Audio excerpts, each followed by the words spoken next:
Muy buenas tardes, buenos días, buenas tardes. ¿Cómo están, hermanos? ¿Todos bien? Es un privilegio para mí, como siempre, poder compartir la palabra con ustedes. Y como ustedes saben, hemos estado trabajando como iglesia la serie sobre la disciplina. Y cuando me dieron el tema, cuando hermano Roberto, a quien agradezco la invitación, me envió el correo donde me decía de que era invitado a dar este tema sobre la disciplina del perdón. eh, Honestamente sentí una reacción un poco interesante porque las dos palabras a veces uno no las asocia directamente, disciplina, perdón.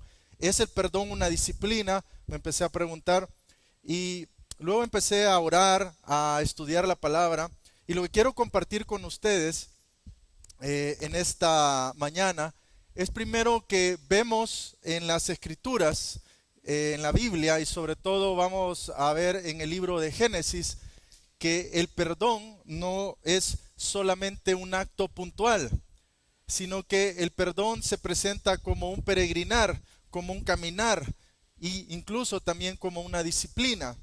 Lo que esto quiere decir en otras palabras es que como con todas las cosas en la vida necesitamos ejercitar el perdón, prácticamente como un estilo de vida.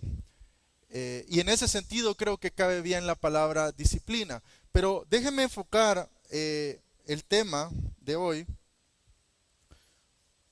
dentro de o en el contexto de la narrativa de ciertas historias que en el libro de Génesis podemos ver. Es bien interesante y yo platicaba, a veces platico con mi hija y ella me hace preguntas sobre ¿de qué vas a predicar? Me pregunta. Y tenemos algunas conversaciones padre e hija y ella ya tiene 11 años y se interesa y hace preguntas. Y me dice, me han pedido predicar sobre el perdón.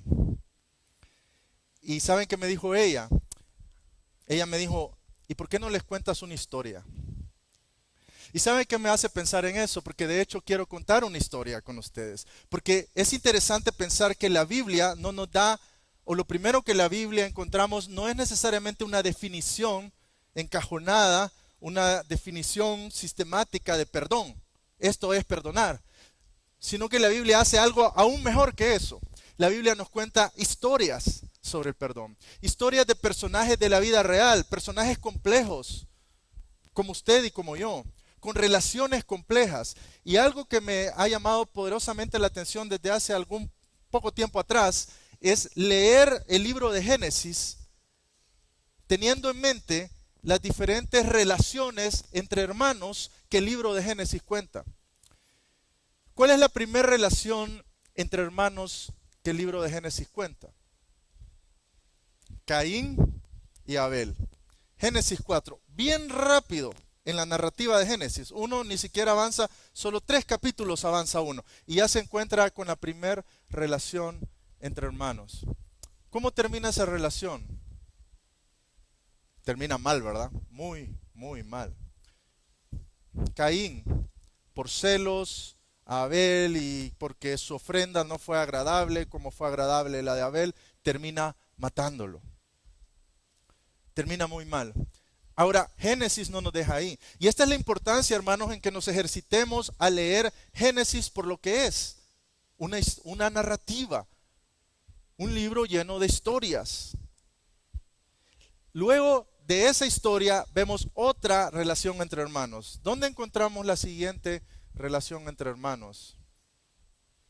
En las familias, sobre todo, las familias del pacto podemos llamar en la Biblia. Isaac e Ismael. Y usted recordará que esta relación de hermanos tiene una particularidad porque eran de madres distintas. Ismael era hijo de la esclava egipcia, Agar. Isaac era el hijo de la promesa. ¿Cómo termina esa relación? Y esta es una pregunta, dirían algunos, esta es una pregunta con trampita, pero en realidad no es con trampita, pero es una pregunta bien interesante. ¿Cómo termina esta relación? ¿Cómo el libro de Génesis? ¿Cuál es la última evidencia que encontramos en el libro de Génesis sobre estos dos hermanos? Sabe que por mucho tiempo yo solía pensar y había pasado por alto un pasaje, porque pensaba que esta relación terminaron separados totalmente. ¿No es así? Pero en Génesis capítulo 25 hay un versículo que a veces o vamos leyendo muy rápido o a veces lo hemos olvidado. En ese capítulo nos narran que la última escena de estos dos hermanos es que ambos están juntos en la tumba, enterrando al mismo padre, enterrando a Abraham. No nos dice nada más. De hecho, podemos deducir que aunque hubo ese reencuentro en la tumba por la muerte del padre, caminos separados. Luego saltamos a otra relación entre hermanos que nos presenta el libro de Génesis. Estoy hablando de los famosos gemelos. Los gemelos, Esaú y Jacob. Y usted recordará, no tengo que contar la historia y no voy a dedicar mucho tiempo, pero usted recordará que esta relación es una relación bien antagónica desde el mismo vientre, según nos narra Génesis. Venían peleando y el uno jalando al otro porque el tema de la primogenitura luego se convierte en un gran conflicto entre estos dos hermanos gemelos. A tal grado que Esaú tiene que huir con la ayuda de su madre. Va con su tío Labán y luego después de mucho tiempo, Jacob tiene que huir y Jacob tiene miedo de regresar. ¿Por qué? Porque él piensa que todavía su hermano lo quiere matar. Y cuando él regresa y sabe que su hermano Esaú va a salir a su encuentro, él piensa lo peor. Pero ¿cómo termina esa historia? Termina en perdón y termina en reconciliación, pero luego, otra vez, cada quien agarra su propio camino. Y la joya de la corona de las historias de perdón, de reconciliación, de relaciones entre hermanos que nos narra el libro de Génesis es ni más ni menos que la historia que quiero que veamos hoy, la historia de José y sus hermanos. Aproximadamente 13 capítulos le dedica el libro de Génesis a esta historia. Miren nada más. No hay otra historia en el libro de Génesis que se le dedique tanta atención y tanto espacio. ¿Por qué será? Yo creo que la razón es que esto nos ayuda a pensar que el perdón, ¿puedes pasar la siguiente por favor? Que el perdón en esta narrativa de Génesis, más que ser un acto puntual, es un peregrinar, es un caminar. Y necesitamos ejercitarnos en la disciplina del perdón. No sé si puede ayudar con la siguiente diapositiva. La historia de José, y voy a pedir que me acompañe en sus Biblias. Obviamente no vamos a leer 13 capítulos, pero vamos a leer algunos versículos claves de esto. Y vamos a empezar con, ¿puedes pasar la otra, perdón? Sí, ahí estamos, gracias. Vamos a empezar en el libro de Génesis, en el capítulo 37. Y el capítulo 37 nos da las razones de esta relación conflictiva, de rivalidad, de odio, de desprecio entre José y sus hermanos. Y no voy a detener mucho en esta parte porque quiero enfocarme más en el tema del desenlace de esa historia que nos describe la importancia del tema del perdón y la reconciliación. Pero las razones del conflicto nos lo dan en estos pocos versículos. ¿Por qué odiaban a su hermano? La primera razón es porque José, el hijo menor, era conocido, no sé si se ocupa esta frase, acá creo que sí, en El Salvador se ocupa, es el ponededo. El hermano menor, y por lo regular, yo tengo dos hijos, como ustedes sabrán, y uno chiquito y Haris la grande, y por lo regular el hermano menor es el ponededo, ¿no? Es conocido como el chismoso, el que le va a poner la queja al papá o a la mamá. Mira, mi hermana está haciendo esto. O mira, está viendo aquella serie que le dijiste y le prohibiste que no viera. A ver, los hermanos empiezan a ver y a codear, ¿verdad? Bueno, José era este pequeño, el hermano menor, que era el chismoso, el que iba con la queja con el padre de sus hermanos. Y mira el versículo 2 lo atestigua de esa manera cuando dice, José, siendo de edad de 17 años, apacentaba las ovejas con sus hermanos, y el joven estaba con los hijos de Bila y con los hijos de Silpa, mujeres de su padre, e informaba a José a su padre la mala fama de ellos. Ahí está el ponededo. El informante. Él iba con la queja. Él iba con la información. Bueno, la segunda razón es que era el consentido. Ahora no vamos a entrar a hablar en este tema de los favoritismos que a veces los padres podemos o no podemos tener con los hijos, pero a veces esto también es causa de un conflicto, y en el caso de José, claramente dice el versículo 3 y 4 lo siguiente: y amaba a Israel a José más que a todos sus hijos, porque lo había tenido durante su vejez, y le hizo una túnica de diversos colores. Y viendo sus hermanos que su padre lo amaba más que a todos sus hermanos, lo aborrecían y no podían hablarle pacíficamente. No solo era chismoso, no solo era el ponededo, sino que además era el consentido. Y esto no lo podían tolerar sus hermanos. La tercera razón, que es la gota que derrama el vaso de este conflicto y de esta enemistad de los hermanos, es que él era el soñador arrogante. El soñador arrogante. Mira el versículo 5.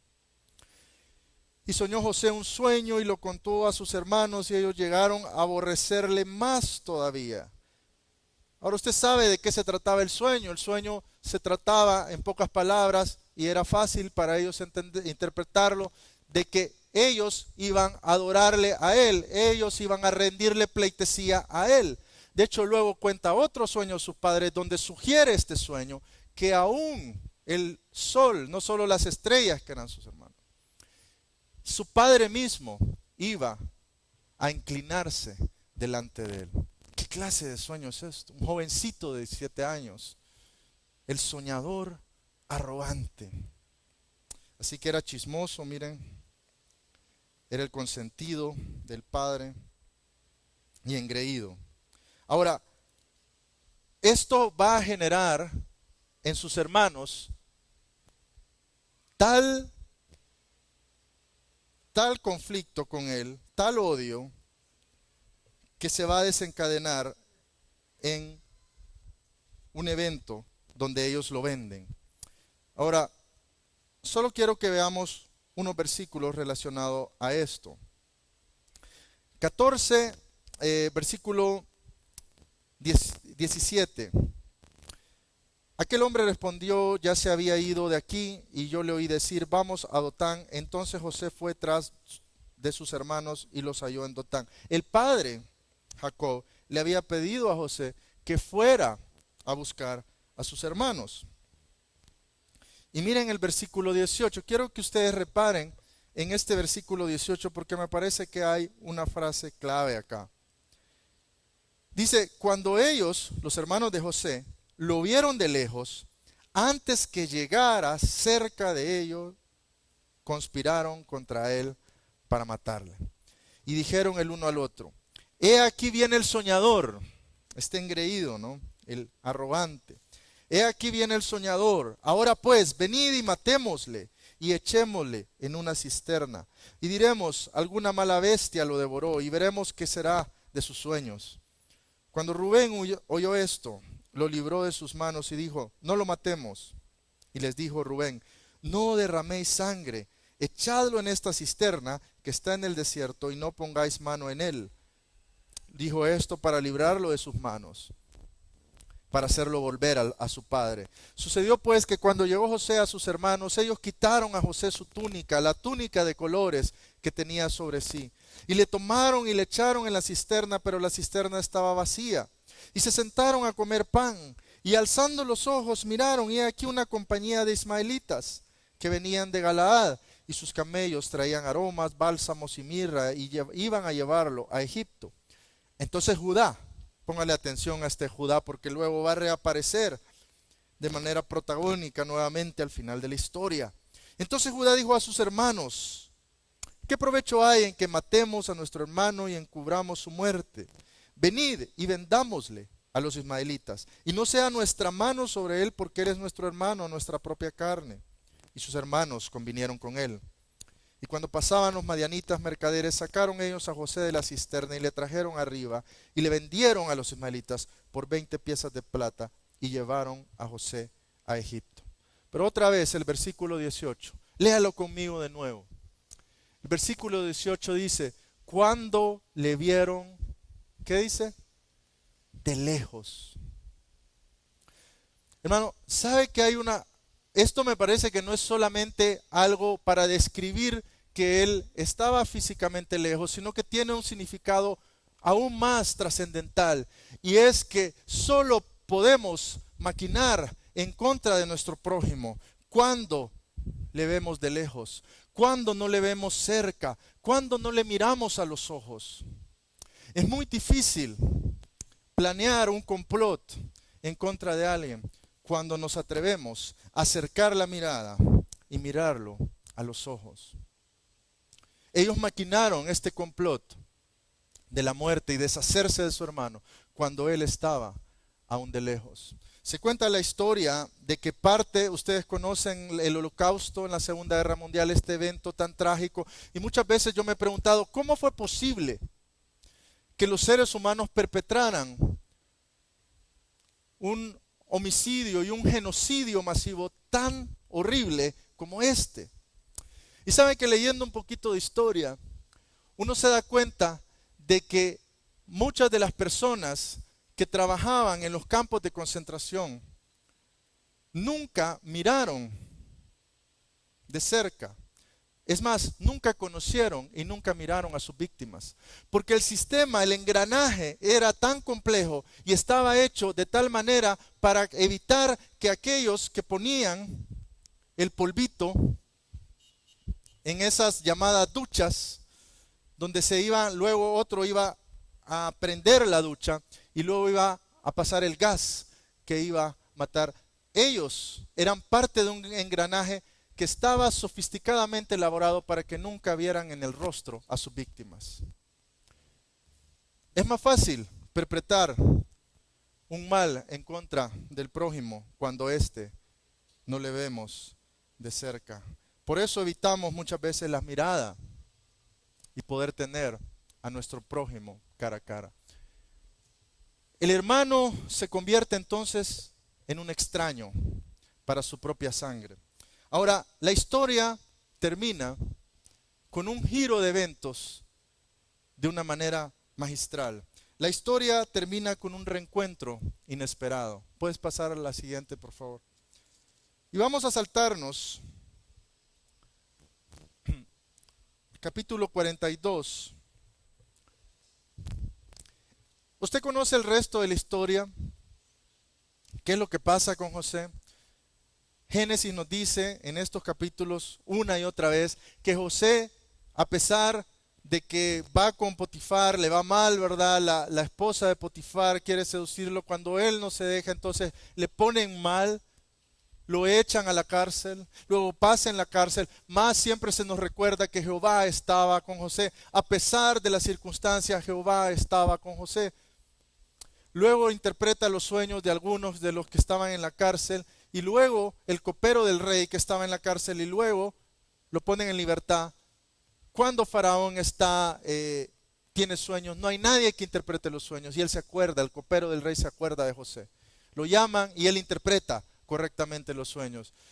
Toda esta sucesión de eventos increíbles da como resultado final que José llega a ser la mano derecha de Faraón, el segundo después de Faraón. Y luego hay hambre en la tierra. Como resultado de esa hambruna, Jacob manda al resto de sus hijos a Egipto a buscar por alimento, porque se están muriendo de hambre. Y en ese contexto sucede este reencuentro inesperado. El reencuentro yo llamo con el extraño enemigo. Ellos no saben obviamente que es su propio hermano que han vendido años atrás, pero José sí les reconoce. Ahora, cuando llegan los hermanos, quiero que vean este versículo. En capítulo 42, dice, versículo 6, y José era señor de la tierra, quien le vendía a todo el pueblo de la tierra. Y llegaron los hermanos de José y se inclinaron en el rostro a tierra. ¿Recuerdan la profecía y los sueños que parecían sueños arrogantes y sueños irrealistas de un jovencito de 17 años? Se cumplen finalmente. José, cuando vio a sus hermanos, dice el versículo 7, los conoció, mas hizo como que no los conocía y les habló ásperamente y les dijo: ¿de dónde habéis venido? Y ellos respondieron: de la tierra de Canaán, para comprar alimentos. José pues conoció a sus hermanos, pero ellos no le conocieron. ¿Recuerdan el versículo capítulo 37, 18 que dijimos que ellos hicieron el complot cuando le vieron de lejos y su hermano se convierte en un extraño? Ahora no le reconocen, pero él sí a ellos. Ahora viene aquí el corazón de la historia, que es donde quiero dedicar más atención. Y es lo que muchas veces se ha visto de diferentes maneras, y yo lo he llamado la prueba de fuego antes de recibir el abrazo del perdón. José deliberadamente les pone una prueba a sus hermanos. Y uno a veces se pregunta, ¿qué es lo que está tramando José? ¿Qué es lo que está haciendo acá? ¿Es que él está tramando una venganza? Y esa es la primera opción que se nos viene naturalmente. Él, ahora sí, se va a desquitar. Se va a vengar de todo aquello que le hicieron. Ahora, hay algo en el texto que nos hace descartar que lo que José está haciendo es una mera venganza. Y la razón es que José llora 3 veces en el texto. Déjeme mencionarle las 3 ocasiones donde él llora. Versículo 24 del capítulo 42. Y se apartó José de ellos y lloró. Después volvió a ellos y les habló y tomó de entre ellos a Simeón y lo aprisionó a vista de ellos. Luego vamos al versículo 29 y 30 del capítulo 43.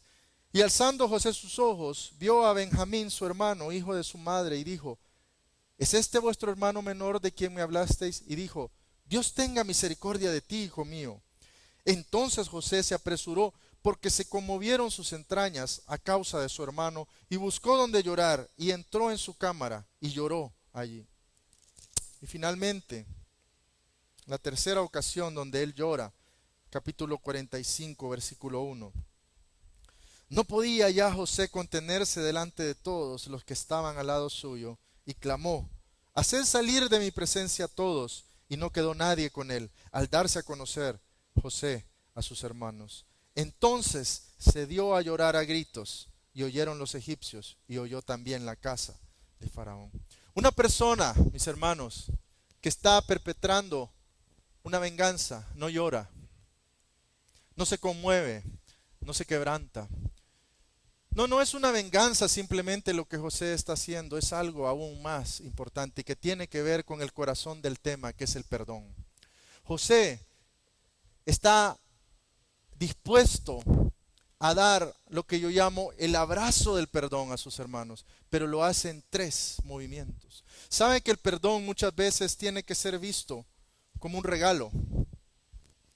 Cuando yo doy un regalo a alguien, esta persona tiene que extender sus manos y tiene que tomar la decisión si recibe el regalo o no, si le gusta el regalo o no, si se quiere apropiar del regalo o simplemente rechaza el regalo. Existe la posibilidad de que rechace el regalo. Con el perdón pasa algo similar. Para que se cierre el ciclo verdaderamente del tema del perdón y la reconciliación, no solo basta con otorgar el abrazo del perdón, el regalo del perdón, sino que la otra persona tiene que estar dispuesto a recibir el perdón. Ahora, ¿qué tiene que ver esto con toda esta trama que José está haciendo? Esta prueba del perdón tiene que ver con lo primero que yo llamo los roles invertidos. Ahora, ¿qué se refiere esto de los roles invertidos? Y me parece, es el corazón de esta historia. José está creando una situación donde los roles se invierten. Y todo esto con el propósito, mis hermanos, de que ellos estén en los zapatos de José y que puedan experimentar un poco lo que José pudo haber sentido cuando fue vendido, cuando fue tratado como un extraño, cuando fue vendido como un esclavo, cuando fue abandonado por sus hermanos. Miren, cuando José pide que traigan a Benjamín, el hijo menor, él les hace la pregunta y los va llevando, ¿verdad? Y les dice, ¿vive aún su padre? Sí. ¿Tienen algún otro hermano en casa? Sí. Tenemos a nuestro hermano menor, Benjamín, que era hermano de la misma madre de José. Y cuando él les pide que les tienen que traer como requisito y condición para dejar libre a Simeón, tienen que ir y traer a Benjamín. Y uno se pregunta, ¿por qué Benjamín? La razón es que no podía ser cualquiera de los hermanos el que iba a escoger. Tenía que ser uno por el que también ellos sintieran celos, que era hijo de la misma madre. Luego José les da la oportunidad cuando ya traen a Benjamín. Él les pone la trampa, la copa, la pone en el bolso de Benjamín. Luego hace que uno de sus guardianes descubra. Y entonces los pone en una encrucijada. Pero en esa encrucijada él les dice, el varón en cuyo poder fue hallada la copa, él será mi siervo. Vosotros podéis iros en paz a vuestro padre. ¿Qué está haciendo José? ¿Qué está haciendo José? José les está dando la oportunidad de que ellos repitan lo mismo que pasó cuando lo vendieron a él como esclavo. Y aquí les tira la pelotita, como decimos, y los pone en una encrucijada, en una situación similar cuando le vendieron a él. Y la gran pregunta queda del lado de ellos: ¿qué harán? Y si usted se da cuenta, el texto nos da todavía una información más sorprendente, que es Judá.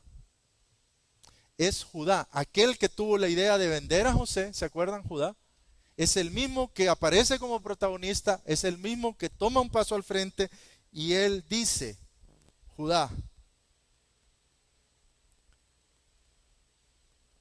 versículo 18, capítulo 44. Entonces Judá se acercó a José y dijo, ay, Señor mío, te ruego que permitas que hable tu siervo una palabra en oídos de mi Señor, y no se encienda tu enojo contra tu siervo, pues tú eres como Faraón. Mi Señor preguntó a sus siervos diciendo, ¿tenéis padre o hermano? Y nosotros respondimos a mi Señor, tenemos un padre anciano y un hermano joven, pequeño aún, que le nació en su vejez, y un hermano suyo murió. Y él solo quedó de los hijos de su madre y su padre lo ama. Y tú dijiste a tus siervos, traédmelo y pondré mis ojos sobre él. Y nosotros dijimos a mi Señor, el joven no puede dejar a su padre, porque si lo dejare, su padre morirá. Y dijiste a tus siervos, si vuestro hermano menor no desciende con vosotros, no veréis más mi rostro. Y miren el versículo 32, porque no tenemos tiempo para leer todo el pasaje. Como tu siervo salió por fiador del joven con mi padre, diciendo, Judá se puso como fiador. Si no te lo vuelvo a traer, entonces yo seré culpable ante mi padre para siempre. Te ruego, por tanto, que quede ahora tu siervo en lugar del joven por siervo de mi Señor, y que el joven vaya con sus hermanos. Porque ¿cómo volveré yo a mi padre sin el joven? No podré, por no ver el mal que sobrevendrá a mi padre. Este es el mismo Judá. Pongan atención, hermanos, es el mismo Judá que tuvo la idea y no se tentó el corazón ni el alma cuando vendió a José como esclavo.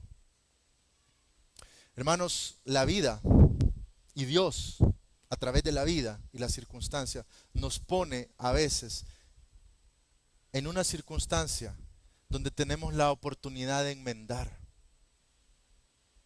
El arrepentimiento que a veces predicamos, muchas veces debe implicar una enmienda.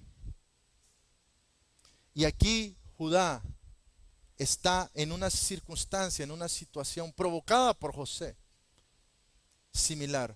La gran pregunta es: ¿qué hará? Ya nos lo dijo el texto. Judá ahora enmienda, se arrepiente. Y en una situación similar le dice: que quede ahora tu siervo en lugar del joven.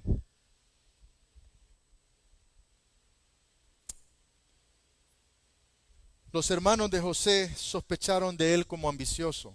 Capítulo 37. Ahora ellos son los que están bajo sospecha. Ellos lo vendieron a José como un esclavo. Ahora ellos se están enfrentando con la esclavitud.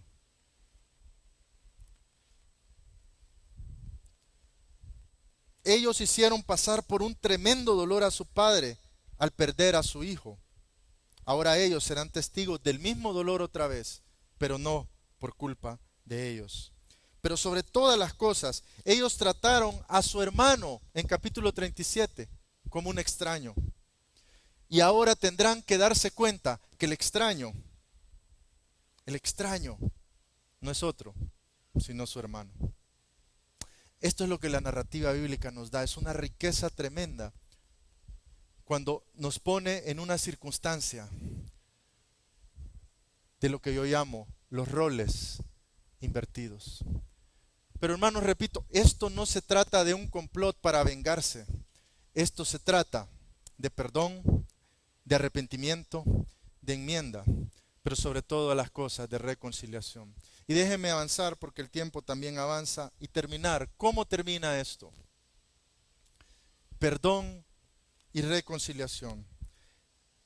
Podemos ver, mis hermanos, cómo termina esta historia. Y lo mejor que podemos hacer, me parece, es leer lo que el texto mismo nos dice. Después de este versículo 34, donde vemos que Judá se arrepiente y Judá enmienda el error que cometió años atrás cuando él fue el que sugirió vender a José como esclavo, y ahora él dice: yo me pongo en lugar de Benjamín como esclavo. Estoy dispuesto a quedarme en su lugar para que el joven vaya de vuelta al padre. Cuando José ve esta reacción, la prueba ha sido superada. Y entonces José ya no puede contenerse más. Miren el capítulo 45, versículo 1. No podía ya José contenerse delante de todos los que estaban al lado suyo, y clamó: haced salir de mi presencia a todos. Y no quedó nadie con él, al darse a conocer José a sus hermanos. Entonces José se echó a llorar a gritos, y oyeron los egipcios, y oyó también la casa de Faraón. Y dijo José a sus hermanos: yo soy José. ¿Vive aún mi padre? Y sus hermanos no pudieron responderle, porque estaban turbados delante de él. Entonces dijo José a sus hermanos: acercaos ahora a mí. Y ellos se acercaron, y él dijo: yo soy José, vuestro hermano, el que vendisteis para Egipto. Ahora pues, no os entristezcáis, ni os pese haberme vendido, porque para preservación de vida me envió Dios delante de vosotros. Hermanos, el corazón de José es lo que cierra no solo esta historia, sino que cierra todas las historias de las relaciones entre hermanos en Génesis. ¿Se acuerdan la primera relación que vimos? Caín y Abel, homicidio, fratricidio. La segunda relación, caminos separados, Ismael, Isaac. La tercera relación, hay un reencuentro y hay una reconciliación, pero también cada quien toma su propio rumbo. Pero en nuestra cuarta narrativa de Génesis, con la que concluye el libro de Génesis, nos habla de perdón, nos habla de enmienda, de arrepentimiento, y nos habla del corazón de José, que no puede contenerse, y el amor vence a la venganza y el odio. El perdón vence a la venganza. Quiero terminar con esta historia que leí en un libro de Max Lucado. Él cuenta una historia verídica que sucede en la ciudad de Sao Paulo, Brasil. Su nombre es Daniel. Daniel era un joven físico-culturista, maestro, instructor de pesas. Y él trabajaba en un gimnasio y el sueño de Daniel era tener su propio gimnasio. Algún día tener su propio gimnasio. Entonces Daniel ahorra y hace todo esto y un día pues saca un préstamo, pide un préstamo al banco. Como parte de los requisitos el banco le pide que tenía que tener un fiador. Él le pide a su hermano mayor que sea el fiador. Su hermano acepta. Llenan unos documentos y unos papeles. Y Daniel se queda esperando el día que le aprueben el préstamo. Un día de tantos el banco lo llama por teléfono y le dice: en la tarde usted puede pasar a recoger su cheque. Se ha autorizado su préstamo. Cuando Daniel finalmente llega en la tarde al banco, se lleva la sorpresa de su vida. La sorpresa de su vida es que su hermano mayor le dicen, ya pasó a recoger el cheque. Y lo usó para pagar la hipoteca de su casa. Imagínense ustedes la reacción de Daniel. Él había confiado en su hermano y su hermano lo había engañado de una manera terrible. Daniel no era cristiano. Daniel va directamente a la casa de su hermano y quiere matarlo. Su hermano, como sabe las intenciones, sale con su hija pequeña en brazos porque sabe que con la bebé en brazos no se atreverá Daniel a ponerle una mano. Luego pasa el tiempo y Daniel se convierte a Cristo. Pero él tenía algo en su corazón todavía. Él no había perdonado a su hermano. Y él sabía que el reencuentro era inevitable. Tarde o temprano, él tendría que enfrentarse, de volver a ver a su hermano. ¿Podrá verlo a los ojos? Después de 3 años de aquel evento, llega ese momento. Estaba en una calle en Sao Paulo. Y es Daniel quien lo ve primero. Lo ve de lejos. Su corazón empieza a palpitar, su sangre empieza a hervir dentro de él. Empieza a sudar, sus manos empiezan a hacerse en puños. Y él empieza a acercarse con la intención, ustedes ya saben de qué. Pero cuando empieza a acercarse, sucede algo inexplicable. Entre más cerca estaba Daniel de su hermano mayor, empieza a ver el rostro de su padre, la cara de su padre, los ojos y la mirada de su padre. Y de repente su enemigo se convierte nuevamente en su hermano. Hay un pasaje, un versículo en esta historia que me hizo recordar esta anécdota de Daniel. Y está en el capítulo 43, versículo 29. Voy a leer desde el 27.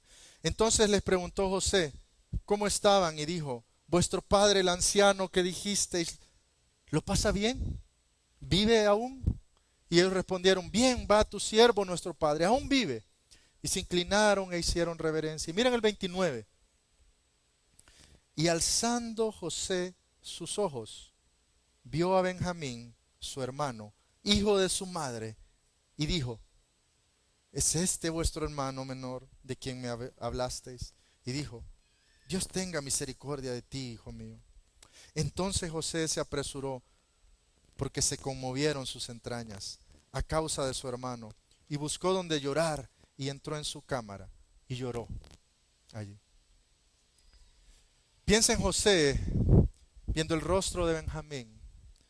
Piensa en Daniel, viendo en su hermano mayor, que era su enemigo, la mirada de su padre, el rostro de su padre. Piénselo bien, hermano.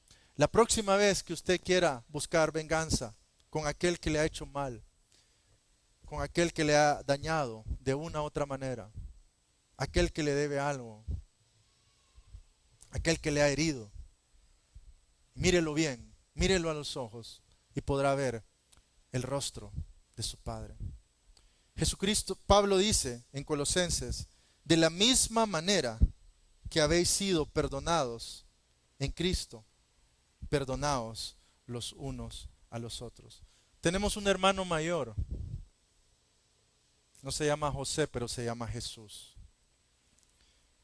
Y la historia de José y la historia de Jesús nos enseña la importancia del abrazo, del perdón. Hermanos, el perdón, comenzamos diciendo, es una disciplina. Qué bien fue incluir el perdón en esta serie de la disciplina. Porque lo es. ¿Saben qué? Lo es. El perdón no es simplemente algo que hago como un acto puntual y digo, no, ya lo perdoné. Porque es que muchas veces nos pasa, y no sé si a usted le ha pasado, que usted dice, no es que yo pensé que pero es que si ya lo había perdonado, yo pensé que ya había pasado.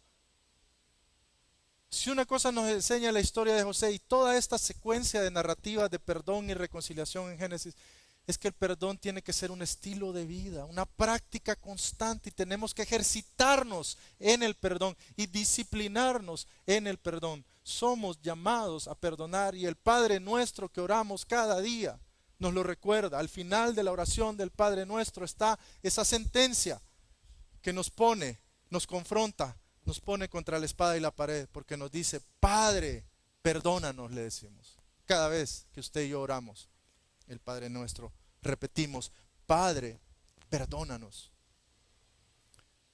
Así como también nosotros hemos ya perdonado. El Padre Nuestro mismo da por sentado que usted y yo ejercitamos diariamente, no solo una vez y se acabó, sino que diariamente ejercitamos la práctica del perdón. El perdón debe llegar a ser un estilo de vida. Y el perdón es una decisión. Es más que un sentimiento, hermanos. Usted puede decir, yo no siento perdonar, pero usted puede aún así decidir perdonar. José decidió perdonar. Y luego, cuando vio a Benjamín, no pudo más. Llora y saca todo eso. Y dice, no tengan miedo, no tengan temor, porque ustedes hicieron esto para mal, pero Dios lo ha encaminado para bien. El perdón es una disciplina, el perdón es un estilo de vida. Y Génesis, todo el libro y esta historia con la cual culmina el libro de Génesis, nos recuerda la importancia de la disciplina del perdón. Vamos a orar. Padre, gracias te damos, Señor. Y en esta tarde ya queremos agradecerte por tu palabra, agradecerte por estas historias, sobre todo en particular la historia de José, que nos enseña esta tremenda lección sobre el perdón, sobre la reconciliación, también sobre la enmienda, el arrepentimiento, pero sobre todo el perdón, que nos ayuda a ver que el perdón, más que un acto puntual, es un estilo de vida, es una disciplina, es un ejercicio, es un peregrinar. Estamos en la vida, vamos a ofender como vamos a ser ofendidos constantemente, y vamos a necesitar echar la mano de la disciplina del perdón. Pero sobre todas las cosas, Señor, te damos gracias por Jesús. Jesús, por la cruz. Porque por esa cruz es que podemos perdonar, y somos llamados cada día a perdonar a nuestro hermano, a perdonar al que nos ha hecho mal. No importa cuán grande, cuán profundo, cuán abominable haya sido el mal que se nos ha hecho, nada se compara a lo que padeciste por nosotros en la cruz. Y recibimos tu regalo del perdón, pero también queremos aprender de ti a ofrecer y otorgar el regalo del perdón. Un regalo que, como todo regalo, no tiene que ver con merecimientos, con méritos, sino que tiene que ver con tu amor y tu perdón. Gracias, Señor, en el nombre de Jesús. Amén. Gracias, hermanos. Que el Señor les bendiga.